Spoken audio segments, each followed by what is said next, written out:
All right, let's talk about this Dutch housing story because crazy. it set my hair on fire today. Said all my hair is on fire today. All your hair is on fire. All my hair is on fire. We're on fire because of what the Dutch government's doing. Well, I'm pissed off. I mean, these guys have already clamped down and taken away the farmers, right? They're going after 3,000 farms inside of the Netherlands.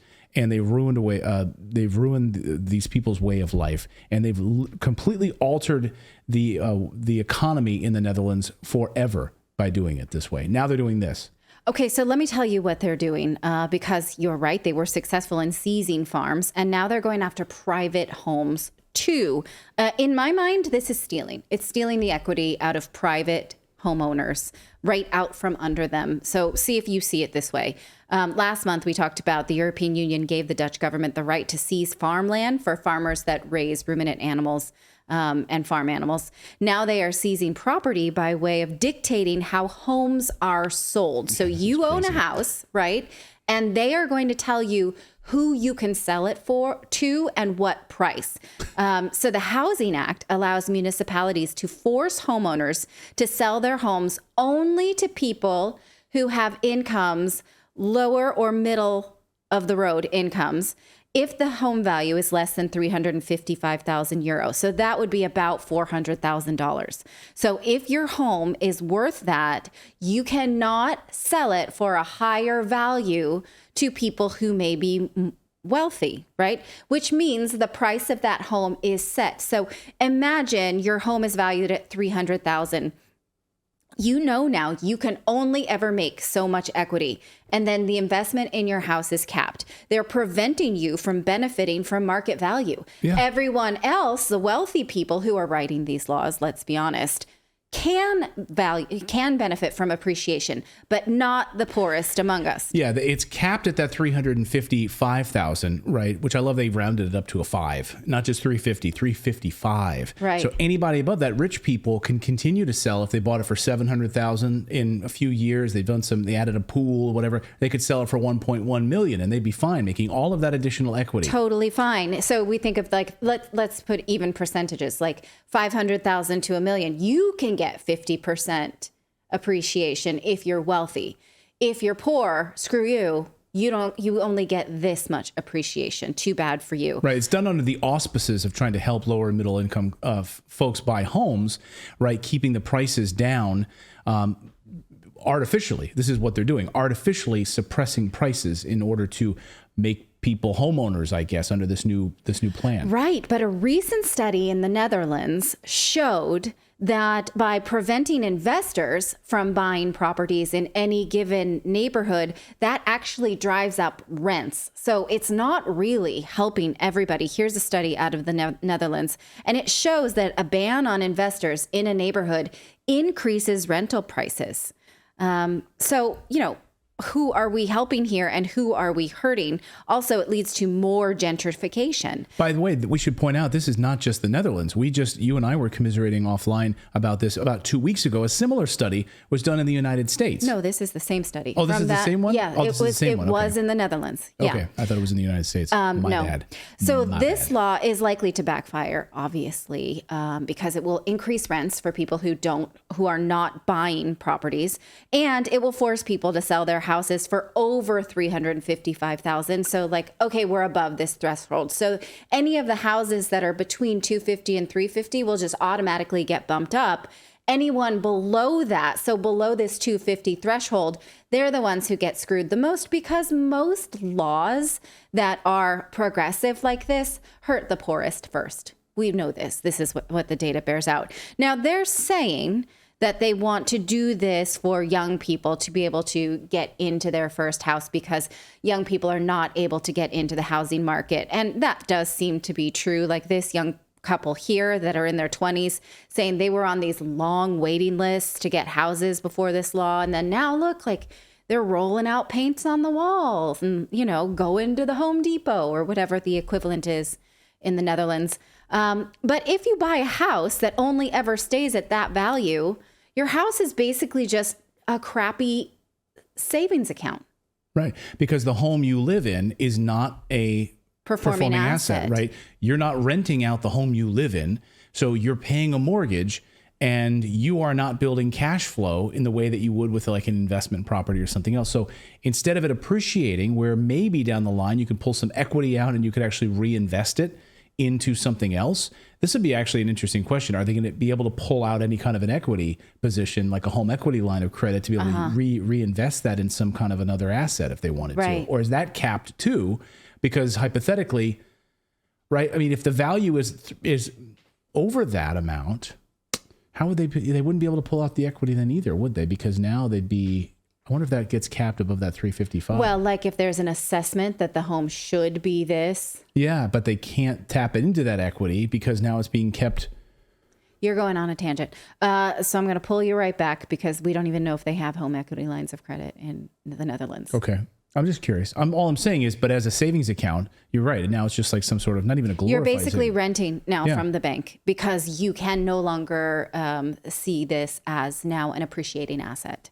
Now, we found this recently when we were researching the Birth Gap documentary, and I thought that this was interesting because here's a tale of two countries trying to solve the same problem. The problem being young people can't get into housing, right? Because housing prices continue to go up. So here is one way that the Netherlands is trying to solve this, which is going to hurt the housing market.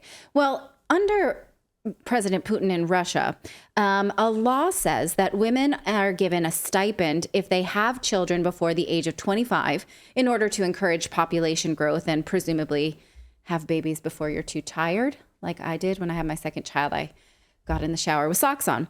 Now, look at the number of families that have received these benefits since 2007. Initially, it was only for the first child, but then when they added in around 2020 the ability to get them for subsequent children, then people are collecting these benefits. In fact, just a friend last night when I was at my book club said that her friend in Moscow used this, and it was like $30,000 to buy into an apartment because you can use this stipend for healthcare, private school, or you can buy a house. And if you do that, the government subsidy on the mortgage is the government subsidizes the mortgage with this money, and the child becomes part owner of that house.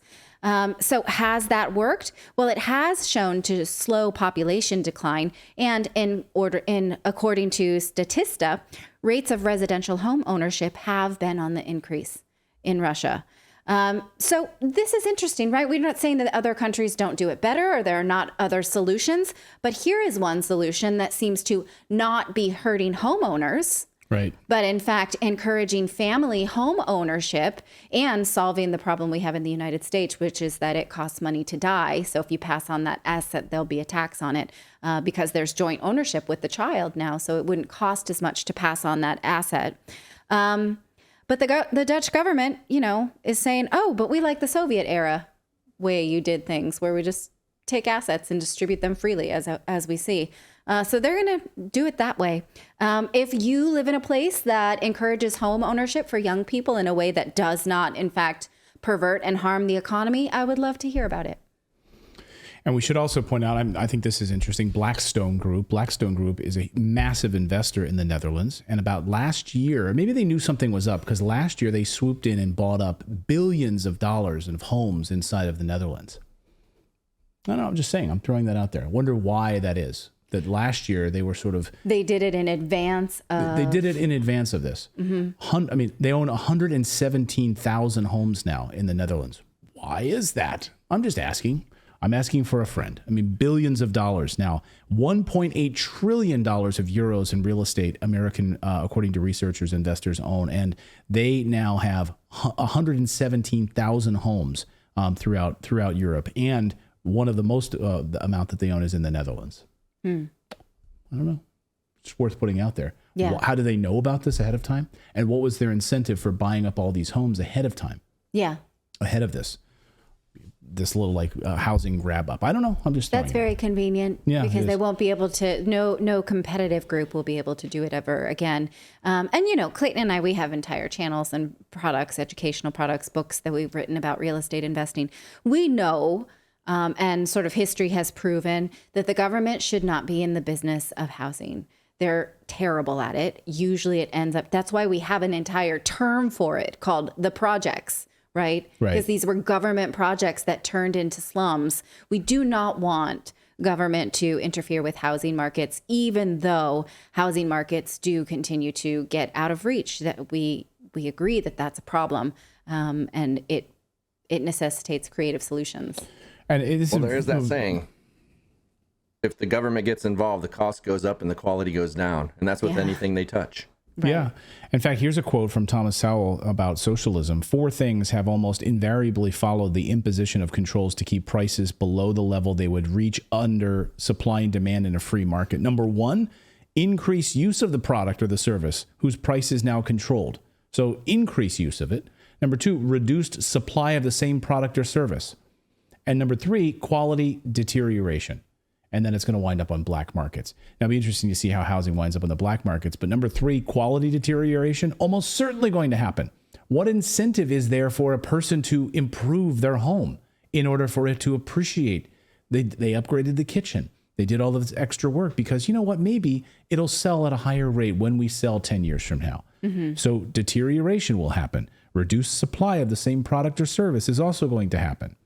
As this constricts in this way, because fewer people are going to want to get involved in this. They're just going to end up renting, which is exactly what they want anyway. You'll own nothing, and you'll own nothing and be happy about it. Grover sneezing. Our dog scared me. Excuse me. Didn't mean to interrupt your point. Thank you so much for watching this segment here at Redacted. We are live every day at 4 p.m. Eastern Time, trying to share the stories that the mainstream media will not cover. You should also come over and join our community of Redacted Rebels over at redacted.inc. That's our private locals community where we can share exclusive content that we simply cannot share here on YouTube. Come over and join the rebellion together right now by going to redacted.inc. We'll see you next time.